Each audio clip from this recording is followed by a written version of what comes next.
Rock Solid Radio wants to thank Maxwell Construction, who has been our sponsor since the very beginning. For over 30 years, Maxwell has delivered the highest quality projects by holding to their core values of customer satisfaction, positive attitude, respect, and excellence. So if you have any kind of commercial construction need, give Maxwell Construction a call today at 812-537-2200.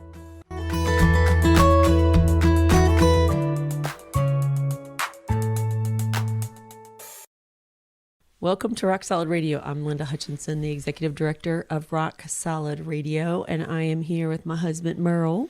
Hi, honey. Hello. How are you doing today? Oh, I am excited. We have a great show today. We have a good show today. Yeah. I mean, every show is good, right? Yes. Let's get that straight. But, I think this one is going to hit some people's ears that probably need to hear it. I have a feeling we're going to assign this for homework. Yes, this might be a homework show. This is kind of the meat and potatoes of when we work with couples on how do you protect your marriage? How do you safeguard it from those temptations and those distractions that are out there, especially when it comes to people of the opposite sex? So that would be men for me, obviously, women for you. How do we protect it so that we don't run the risk of infidelity, of confusion and betrayal, mistrust? Yeah. So we're going to be talking about that. So, hon, do you know the percentage of marriages that will experience infidelity or affairs? Wow. I don't, but I have a feeling you do. I do. Is this just like on the top of your head? Yes, I had this in my mind. Well, what I tried to think of is how often that actually walks in our door, is what I was thinking of when I looked that question up, because I don't even know the percentage that walks in our door. We've never actually recorded that or, taken note of it. But it's significantly in our work with couples, right? It's significantly a part of what we deal with. And so the numbers are actually more like in the neighborhood of about 20% or so. And so it depends on who you're looking at. If you're looking at men, it tends to be about 20% of men. If you're looking at women, it's around the about the 15% or so. Wow. So combined, there's about 40% chance that there are going to be people there who are dealing with some sort of infidelity. It also depends on whether they're married or not. If, like people who are living together, cohabitating, that number is definitely up toward the 40%. Married folks are more between the 25 and 30%. So, wow. That's at least a quarter of the population. So you're telling me that couples who are living together or dating, the rate of infidelity is higher. It is higher. Yeah. It is definitely higher. And then, of course, the breakup rate of that couple of just living together is much higher.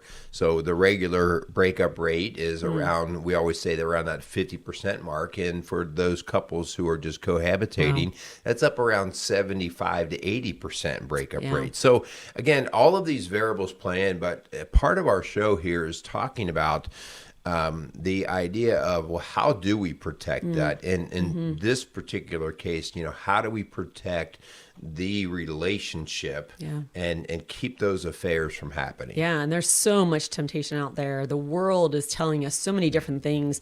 And who do we believe? Who do we trust in? How do we follow the right plan? So we're going to be talking about that today. But before we do, we want to thank our sponsors, because we have some amazing businesses in our community who follow and support Rock Solid Radio. We want to thank Casey's Outdoor Solutions and Hummel Insurance Group and Maxwell Construction. Those three companies have really said, hey, we believe in what you're doing, and we just want to support and encourage you guys. So we thank them. Yes, very good. So, all right. So also just a couple brief announcements. One of them, and since we are talking about protecting the marriage, in particular, if you're anywhere close to the tri-state area of the Cincinnati, Ohio area, on February 19th, Bright Christian Church is going to be offering a marriage retreat or kind of workshop that we're calling Secure the Knot.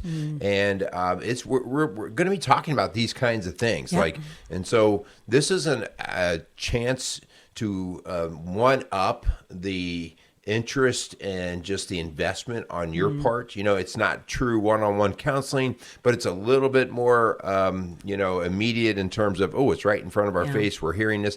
And I think, hon, the benefit of these workshops and things like that is the idea that you attend it together. Yes. If you listen to this podcast, that's great, but there's probably a greater chance you're going to listen to it by yourself.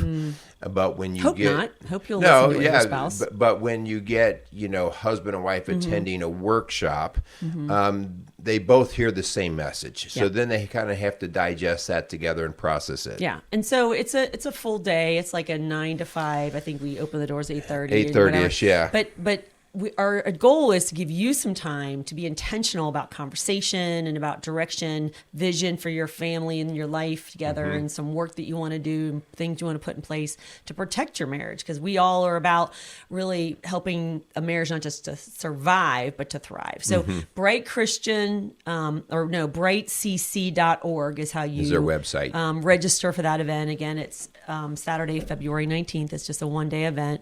We would love for you to join us. Okay. What are your thoughts about last week's show? Do we want to say anything about that at all? Well, that was the LGBTQ conversation about, as a Christian, how do we respond to if someone we love or know comes out and really kind of wants our support. And so how do we navigate that as a Christian? And so I really am thankful, hon, that we're willing to tackle really tough conversations, because that's what our families are dealing with. Right. And they're asking us for how do we, what does God's word say? How do we handle this? How do we not destroy the relationship? How do we stand for what we believe in? And so how do you navigate the holiness of God's truth with the compassion of God's love and grace? And so that's really what we tackled last week. Yeah, hopefully, hon, the takeaway from that show was us walking through the truth with love. And, anyone who listened to that show, we are hoping that you heard the love message behind that, because with any sin that we're dealing with. I mean, if I'm dealing with an alcoholic, yes, there might be a side of me in one day and in a moment I want to just kick him to the curb. Yeah. But that's not what we're called to do, right? Right? And so the sinful behavior, we are to reject the sinful behavior, but not the person. And so we have to still love on the person. And that really, I think probably the biggest maybe disruptor in that understanding is whether people would consider it a sinful behavior. And so if you don't consider sinful behavior, then that's where it's hard for us to get equal footing. And we actually talked about that. Like, if we're not coming from the same biblical framework or foundation, then it's hard to have those kind of conversations. And so we talked about that. Like, how do you deal with that? So please, I would love for you to go back and check that out. We're not saying we have all the answers or that we're experts. We are just talking about, this is what we work with families every day. This is what we've gleaned from God's word as being truth. And so how do you mesh the two? And so that's what people are asking for. How do we do that? Yeah. Okay. So, hon, question for you. Okay. All right. In your work with couples, what would you say are some of the reasons, or what kind of moves somebody into having an affair? Or cheating? Obviously, that can go across the board. Sometimes there's alcohol or drugs involved that kind of skew our thinking and our really judgment calls. But a lot of times I think, it drills down to the core of, I'm not happy. I feel unfulfilled by my partner, whether they're sexually not giving me what I need, or not appreciating me, or disrespecting me. And so they feel somehow unfulfilled. And sometimes we're looking for it from our spouse, and really it's God that has asked us to, look to him. Like, that's what's going to fulfill us. And we look to our partner for something that they can't even give us. Yeah. I don't know, what would you say? I would say the same thing. And I think the emphasis there is they feel. Yes. Sometimes it's, we have a hard Perception. time. It's a perception, like I'm just not being fulfilled. I'm not being completed. I was expecting something different or whatever. And so then that starts to grow, right? Like that resentment or contempt in the heart. And so it starts to grow. So I would say that that's the bigger motivator behind it. Typically, we always ask a question when we're talking to couples of what their intention, or do they trust the intention of each other? And, a lot of times, I do trust the intention of this person, but there still was an affair. Versus, like, if we never trusted the intentions of a person, then maybe it's like, I don't trust them in a lot of different Well, areas. and we asked this a lot of couples, like, what's your goal? Like, you're coming in here, Right. both of you are in here. So what are your goals? And man, it's like fingernails and blackboard to me, honey. I just want to be happy. Oh my gosh. Because sometimes what if God has made marriage to make us holy, not happy? In the moment, it might be tough, it might be work, but man, there is such blessing and holiness and fulfillment and joy and peace that comes when we do it God's way. And so we're going to kind of talk about how do we protect the marriage the way God designed marriage to be. Right. And there should be happiness in marriage. Sure. Right? Like we do want that. Like how long can you go through the dry desert before you finally perish from dehydration? And so, yes, it's not like we would look at any couple and say, I don't care how miserable it is, you got to stay there for the rest of your life. Yeah. But we also know that there are these times, but hon, it also takes two, right? Yeah. And so if you have one person who is doing everything they can to try to do the right measures to keep the marriage going, and the other person is checked out, then that can be a very long walk in trying to figure out how to get through that. Good point. And I want to clarify that when I say, about happiness. I'm looking at two adults who are almost treating it like a teenager and a kid in a candy store. Like I want this now. In the moment. In the moment, yeah. Temporary, immediate gratification instead of I'm willing to do the work and I'm willing to have some sacrifices here for something that is lasting and something that is healthy. And so I would say, hey, let's change that from happy to healthy. And then I think you're going to get happy as a result of being healthy. Right, Does that make sense? Yeah, they start to come together. Yeah.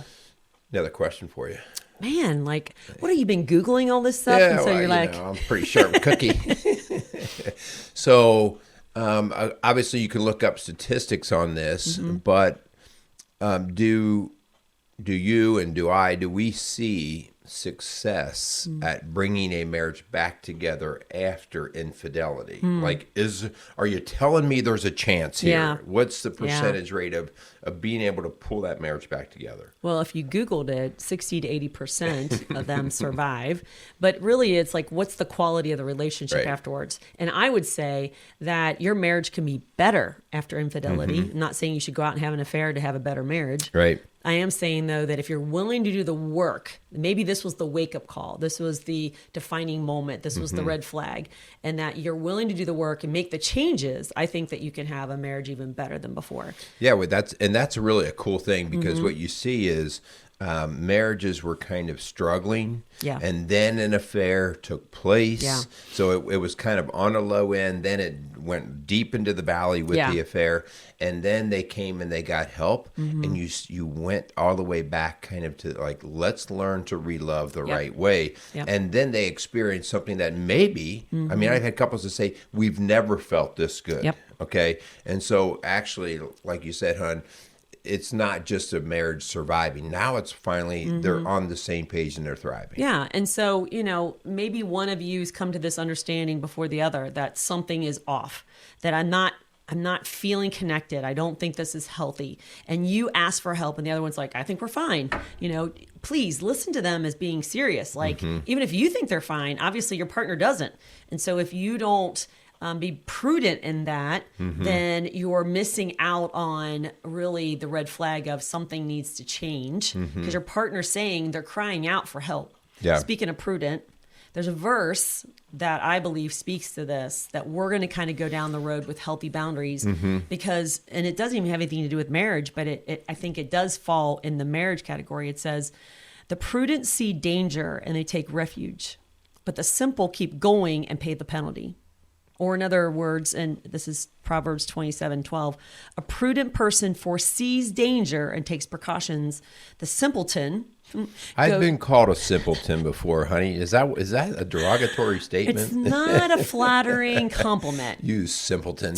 The simpleton goes blindly on and suffers the consequences. So if you're the spouse who's been told by their partner, I don't feel connected to you, I feel like something's wrong, I don't love you like I used to, then please be prudent. See that danger ahead of you, that they're crying out for help, and seek that help out before it gets ugly. Hon, if you'll excuse me for just a second. Excuse you, you got to be the restroom? Yeah, I'm not going to the restroom. But I do think we have boundaries and things we want to go through, but we probably do need to help our couples that are listening recognize some of those red flags. Like, you could just jump in and talk about, well, just do all these boundaries. But there are, if I'm going to be prudent, there are things that we hear this all the time. Oh my gosh, once I started to realize what was going on, I've seen it happening all over around me. So certain red flags that you should probably just be aware of that we see when there is a detachment or coldness, when we're not checking in on each other as much, or there's a little bit of an aloofness, that happens. Yeah. When there's a protectedness, we talk about the transparency, like when all of a sudden maybe one of you is protecting your phone a little more or your time a little more and not sharing it. These, I'm not saying right away that that's something that you should start screaming about, but it's like, well, I need to probably check into that. Well, I think as we go through these boundaries, hon, the red flags are with them. So, for instance, if you find yourself more and more at work and you just don't even want to come home, or you find yourself hanging out with your coworkers and stuff, and you really don't spend that time with your family, I think you need to really check, why do you have that kind of work-life balance? Is something going on at home that you just don't want to go home to? Right. And so we really have to set a boundary of having a healthy balance and prioritizing our family and our marriage above work. Because man, your spouse is feeling that. If you've poured yourself into your work and you're being expected to give them 24/7, your partner feels that. So the boundary then is something that the two of you, for work, the two of you come together and say, what is fair and reasonable and healthy for our Is this marriage? schedule working? Because some people work nights and the wife is like, I hate it, but she doesn't say anything. Or she doesn't know what's going on to her husband when she's sleeping, or vice versa. And so that's scary if one of you doesn't trust that. Yeah, so it's the two of you coming together and figuring out the work schedule. How about this one, hon? This is where we see when there is all of a sudden kind of an aloofness or separation, and then we see a lot more time being spent or focused on the kids. Oh, yeah. Yeah, like almost like you'd rather be with the kids and then with just your spouse. That's a red flag. Why is it that they're always going on the date with you? Why is it that they're sleeping in the bed with you? Why is That's it a huge one right there. That is huge. Yeah, that is a huge red flag. Because then even if you're okay with it, your partner may not. And maybe they are, and that's really dangerous because both of you are kind of numb to it. So the boundary, is actually in that case that you and your spouse saying, how do we protect our time away from our kids, And the idea there, like protecting the bed. Like, a very simple rule is our kids don't sleep in our bed, all right? The idea that a night or two, a week or a month or however you work it out is going to be mom and dad date night, where there will not be any kids there. How about this? Just some daily conversation where we say, hey kids, you need to go outside and play, or you need to go do your homework. Mom and I are going to have a little bit of talk time here. I just recently had that conversation with a couple who literally told me they have no time alone. But their kids are older elementary. It's not like they're little toddlers. They're afraid they're going to stick their finger in the light socket. They're older elementary kids. There's a 6-hour time frame between when they go to bed and when those kids everybody's home. And you can't tell me you can't find 15 minutes alone. That's a red flag. That you're not making that time. They feel guilty, they said. I'm like, you need to show your kids your marriage is a priority. It'll be a huge gift to your kids. Yes. Yeah. I like this one, hon, because this one gets, especially in the workplace, this one gets kind of smoothed over. Who your best friend is, or who you're doing a lot of conversation with, okay?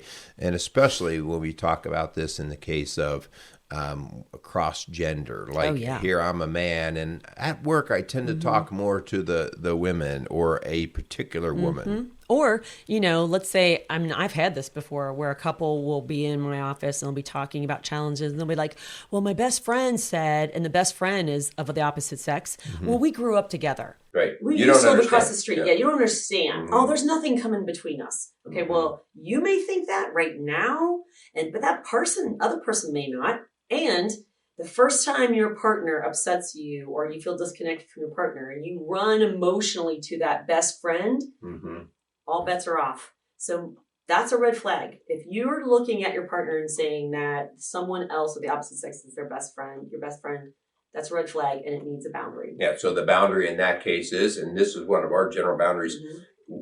our best friends or even our friends, so to speak, that we do daily life with are not of the opposite sex. That doesn't mean that if you have a lady friend over that I can't be friendly to her, Right. but she's not somebody that I hang out with. And I don't have any secret conversations behind your back with a guy of the opposite sex because we're friends, right? Mm-hmm. Because then the minute I'm mad at you, I'm going to that person and I'm sharing emotionally and I'm connecting emotionally. Mm-hmm. And all of a sudden they're so sweet and they're great listeners and they tell me what I want to hear. And then all of a sudden my heart starts to be pulled toward them. And you just got to put that boundary up and say, no, I'm not going to emotionally connect with somebody of the opposite sex and get to that place where I get vulnerable and get really tempted. Yeah. So another one that we see that is a door that opens up to this opportunity of an affair would be, and I tend to see this more in the work world, mm-hmm. where we schedule work meetings mm-hmm. with somebody of the opposite sex. And so, hey, we're just going to talk about work. Yeah. I'm going to meet her for dinner. Yeah. And, we got this project going on. Mm-hmm. And listen, work might be the reason why you're meeting, but that might not be the project that you end up getting into. And traveling with somebody of the opposite sex. I think companies are getting smarter about this and they're realizing that that's just opening up a horrible can of worms. But you have the responsibility, even if your boss tells you that you and a coworker of the opposite sex is traveling, you have got to put some healthy boundaries up. Even if there is nothing going on, mm-hmm. you don't want anything to go on. And you got to protect that relationship in marriage. So that particular boundary we call the Billy Graham rule, because he had that rule that he would not be meeting with anyone of the opposite sex by himself. Yeah. He would even have people walk through hotel rooms and stuff and case it out just to make sure there was nobody of the opposite mm-hmm. sex. Yeah. As like somebody tried to plant. Yeah. Basically. Mike Pence followed this same principle, and he would say, "I'm following the Billy Graham rule. I won't travel with somebody of the opposite sex alone. I won't dine with somebody of the opposite sex alone because I don't want anyone, even if there's nothing going on, to have any suspicion or question about your motives or intentions. Yeah. So you don't even want to go there. We are huge about this mm-hmm. because in our line of work, the last thing we need is somebody to accuse us of fooling around with somebody else's spouse or fooling around on each other. It would just ruin us. So let me help a little bit with that, because mm-hmm. we do occasionally get into a situation where all of a sudden, like we've had sessions before where a husband and wife were supposed to come in and maybe one of them didn't show up. And so here I am with just the wife, or you're there with just the husband. Hello. And we're like, okay. So we have to do a little check-in mm-hmm. With our spouse. So in my case, I tell Lynn, I'm like, hey, so-and-so is not here. If we're both in the same office, then we're fine. Linda's mm-hmm. right there. Vice versa with myself and her. So we set some rules up. I've actually, this just happened just the other day. A lady came in, her husband didn't come in. And I told her, I said, so you just need to know, like, if this is how this is going to happen. If he refuses to keep coming. Yeah, I will have to, we still want to get you help. Yeah. But I will have Linda help you instead of me. And, I explained to her why. Yeah. And there's a lot of people who don't, I know there's a lot of male counselors out there that counsel women. I get mm-hmm. that.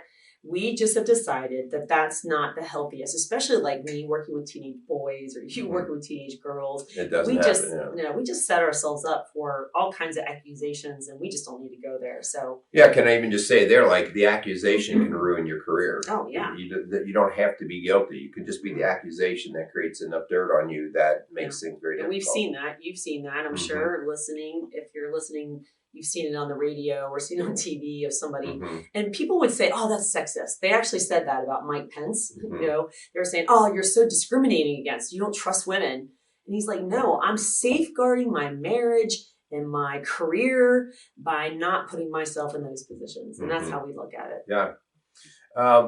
Tell us about how you think of transparency, hon. What are some of the things that you've seen break down in terms of transparency? So no secrets kind of thing.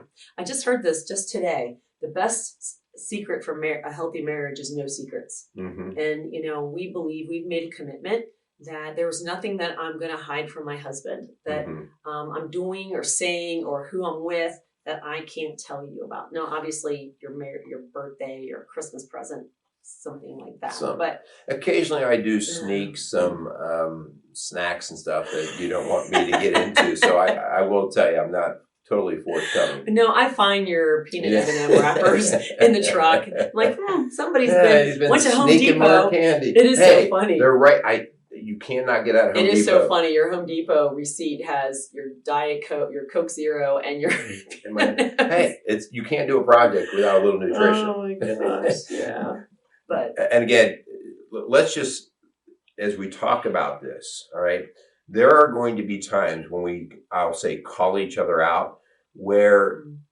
your knee-jerk reaction, especially if you get caught off kind of, and you might be a little guilty, you might quickly dismiss it. Oh, honey, you're making a big deal out of nothing. Oh, yeah, I've heard that a lot. Yeah, and so we have to be really careful. That's why we want to both be on the same page, all right? The idea here is, if I really trust in my marriage and Linda calls me out on something, my knee-jerk reaction might be, I think you're thinking too deeply into this. It's my business, none of your business. Yeah, but I have to go back and revisit that and say, okay, wait, let me see it through your eyes. Because the marriage is more important than whether I feel like she's looking at it wrong. And sometimes paranoia, sometimes past history can make us more, I'll say, just sheepish on how we see things, a little bit more aware of, or at least cautious about pursuing these things. Yeah. And here's what I tell couples all the time. Yes, you should need to give permission to your spouse to look at your phone or to ask you questions. But how about you voluntarily sharing that information with them first? For instance, we've been married over 34 years. I trust you with my life. I trust you with my phone, my computer, all of the things. I have nothing to hide. And so I still want to let you know. I write you a note. Hey, I went down to Kroger's. I'll be back in an hour. I don't have to do that. He's not going to interrogate me if I don't. But I want just to be transparent because I have nothing to hide, And so if I don't tell you that and you ask me, I'm going to be honest. I'm not going to hide the fact that I might have gone to TJ Maxx and I might have bought a new sweater, But that's the kind of thing that really builds intimacy and trust when we are freely giving it without being asked or coerced about it. Yeah, one of the biggest problems that you have with infidelity is the erosion and breaking of trust. And so part of what that is, hon, is just the keeping trust maintained. Yes. And so on the occasion that I maybe don't write the note, you're not freaking out because I don't have a history of not being found, right? But if I asked you, hey, where were you today? And you said, well, I went to Home Depot. You're like, none of your business. That's going to be a red flag. If you get defensive and angry about me asking where you were today, Speaking of which, hon, and this is a huge thing that we see a lot. Old flames and exes, whether it be an ex-spouse, ex-girlfriend, a childhood friend. When we allow those people to kind of sneak back into our life or reconnect with us, and then we're all afraid that our spouse might freak out, and so we just keep it a secret, that just opens up Pandora's box. Yeah, and that can be difficult in these days of social media, and Facebook and things like that. I mean, I see people that I went to high school with that either asked to friend me or vice versa. And, we've tried to make it a point that if somebody like that happens, I'll even say, kind of like, do you know this person? Or this is a person I went to school with. And the other side of that is, feel free to look at my Facebook. Feel free, those kind of things, keeping it open. You just have to use some common sense and guardianship in terms of the marriage. So you got to be careful with that. Yeah. And so if you did have an old flame reach out to you, like, hey, I saw you on Facebook. I haven't seen you in decades. That's okay. Like, you're not having an affair, but I would be the first person to tell would be Merle. I would let him know, hey, my old boyfriend just messaged me out of the blue. And, I'd be honest about it. That way, if you did see it on Facebook or, whatever, that I'm not keeping you a secret. I'm not hiding anything. And it would be okay for me to weigh in on that. But I'm not comfortable with that because maybe I know a little bit about that past experience. Maybe I don't. Maybe I know our quality of relationship right now. There's a lot of dynamics that go on there, but I have a right to weigh in on that. Like, I'd rather you not be putting us in that situation. Yeah. So speaking of online, in this digital age where you can connect to the world, I think it's that to protect the integrity of our marriage, we've got to have some safeguards. So as you said, hon, no hidden phones, no secret accounts, no blocked passwords. Like, I want you to be able to get to my things. And honestly, that's going to keep me from going down those bad roads because I know that you could look because I've kept it open for you. So if you're hiding those things and if you're sneaking and if you're blocking your spouse from those things, why? I would ask you why. I think that's a red flag. And let's be careful here and go back to that little word called intention. If you hear this message and all it does is prompt you to see, oh, I got to go to another level of sneakiness. Yeah. Okay.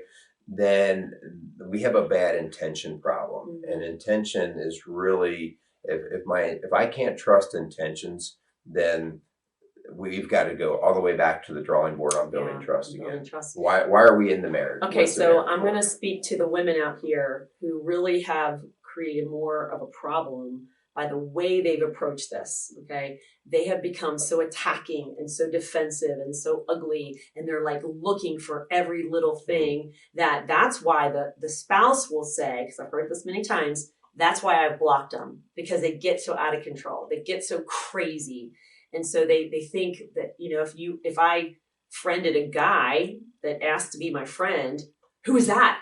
Why do you know him? Like, I went to grade school with them, but every little thing is, attacked. Then you gotta be careful because they're not going to want to be honest with you. So come at it with a not so defensive, ugly attitude to want to build intimacy.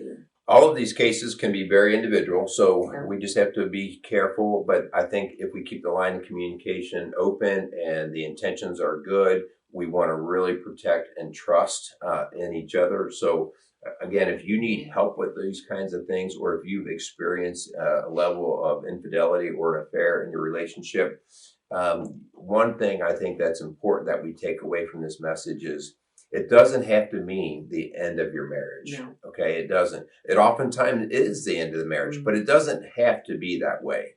And so please reach out, get help, whether you seek some counseling, some therapy somewhere, whether you contact Linda or I over at Rock Solid Families, whatever it is, it does not have to be the end of your marriage. Your marriage, we always talk about the idea of, is your marriage worth throwing away? How much is that going to cost you? What's it going to cost your kids? What's it going to cost you in your life? What's it going to cost you in terms of just how your mind will just go to such a dark place through divorce? Or is it worth fighting for? Yeah. And so there's couples that will dig their heels in and say, I deserve this. I deserve my privacy. I deserve this relationship. And so there's two things left that I want to talk about, before we wrap up, that I think that is really, the world is selling us a bag of lies when it comes to this. And one of them is pornography. Okay. I have so many people, men and women, who will say, it just spiced up our relationship. It added flavor to our relationship. And can I just tell you, it does not spice up your relationship for the good. It erodes the trust and the intimacy of your relationship. It is a proven fact, scientifically proven, that it does not help the relationship long term. So don't buy into that. The misnomer is that that people buy that idea because you'll get some sex therapist or something that will be talking about it. And in the very short time, if you have two people who kind of are excited and interested in it, it may enhance things in that brief moment. But we almost always see things blow up because you can't share an emotional life with people outside of your family at that level. Yeah, it's actually chemically dopamine hit and the oxytocin hit that is like connecting you to that fantasy, to that pornography. Same thing with drugs, is that I actually have couples who think getting high together really builds their relationship, and it doesn't. It erodes it, and so you tend to have this addiction component where it's never enough, and so that's where it just feeds the addiction, not the building of the relationship. And then the other thing, hon, is outside partners, Mm-hmm. the swingers, that believe that, hey, we both agree Right. that we can share each other. It's kind of like an approved infidelity situation. Yeah. Right. We approve that both of us go out and do our thing. That doesn't work so well either. So that has a lot of mistrust and erosion of the relationship and the intimacy between the two of you. So those are not. So I would put up a healthy boundary and safeguard from that. Those are huge points. And, the culture is going to really talk to you about the feel good, and you'll even get friends that support that. You find yourself in conversations that's, almost are selling it to you. Yeah. Okay. And I think that's why it's really important they get grounded in what this relationship looks like.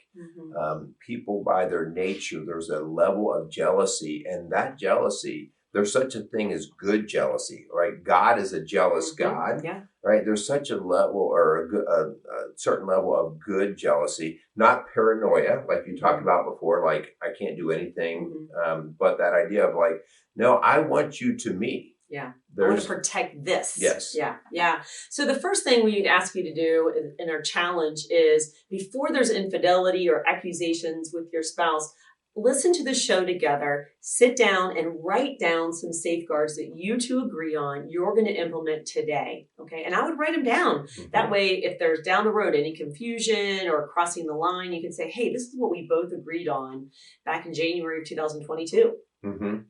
If there has been infidelity, if the affair is there, that can be the hardest secret to break, to say, this is not what I want. But restoration is possible. And I think if you can look at what you're giving up for what you're getting, I think that is the thing that can help motivate you to say, I'm just going to go ahead and get this out in the open. Okay. So, and we want to help with that, right? Yeah, for sure. And that has happened in our office, hon, where there was full disclosure, and it was ugly and it was painful. But man, it was like major surgery was going on the relationship. And God tells us in his word that anything we keep in the dark, Satan uses against us. That's those secrets, right? That's that temptation that we fell to and that we're ashamed of. But if we keep it in the dark, Satan continues to keep us chained and bound by that. And he keeps that chasm between you and your spouse. But anything you bring out in the light, God uses for his glory. And that's where we find redemption and healing. And that's what we want for you in your marriage. Yeah. Rules and what we would call boundaries on your marriage might seem, especially if you're not used to them, might seem like they're very restrictive, like they're holding you back, like you're captive. And actually the opposite is true. Okay.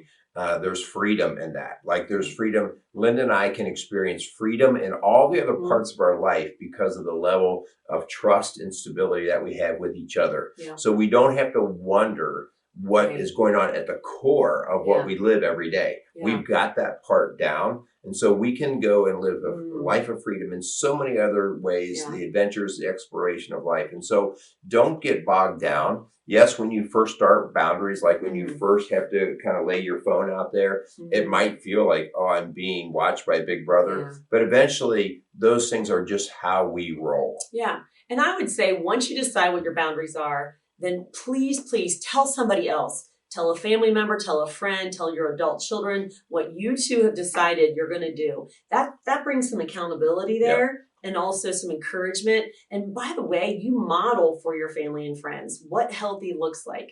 And share the show, because we really have used this so many times to see families and couples restored. And we want that for you too. All right. So that is our show on helping to protect your marriage with some boundaries and being more proactive at actually doing the work to keep the marriage protected and moving forward in a healthy way. So we would like to thank our sponsors of Maxwell Construction, Casey's Outdoor Solution, and Hummel Insurance. We also want to just thank all you listeners out there as we continue to grow our message and to get our message out there. We need you guys to help these kind of conversations. So please spread and share our shows out. When it comes to rating times, give us a 5-star rating. Get us up on the search engines. So help us out with that. So we just want to thank all you guys for continuing to be part of the Rock Solid family family. Yeah. Remember, healthy boundaries is not a sign of weakness. It's a sign of strength. And it's the way you protect your marriage for a lifetime and protect your own heart. So thank you for listening to Rock Solid Radio, building a stronger community, one family at a time. Make it a great day.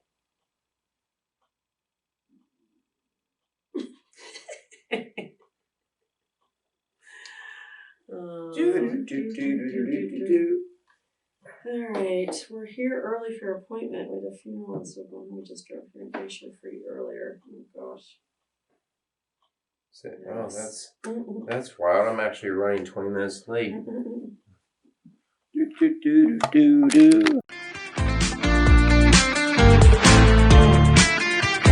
Rock Solid Radio wants to thank Hummel Insurance Group for sponsoring today's show.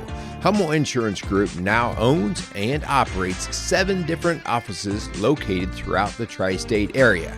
For over 50 years now, the Hummel Insurance Group has been assisting customers with insurance needs and questions. For all your insurance needs, contact Hummel Insurance Group at 812-537-1785.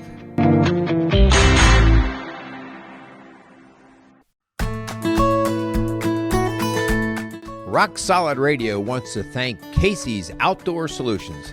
Casey's is a premier garden center and gift shop located in Lawrenceburg, Indiana. They offer a wide selection of high-quality plants, landscaping materials, and home decor. They do amazing high-quality work and can help you transform your indoor and outdoor living spaces into something beautiful. So stop by Casey's Outdoor Solutions today and let them know you appreciate their support for Rock Solid Radio. Visit Casey's today at 21481 State Line Road, Lawrenceburg, Indiana.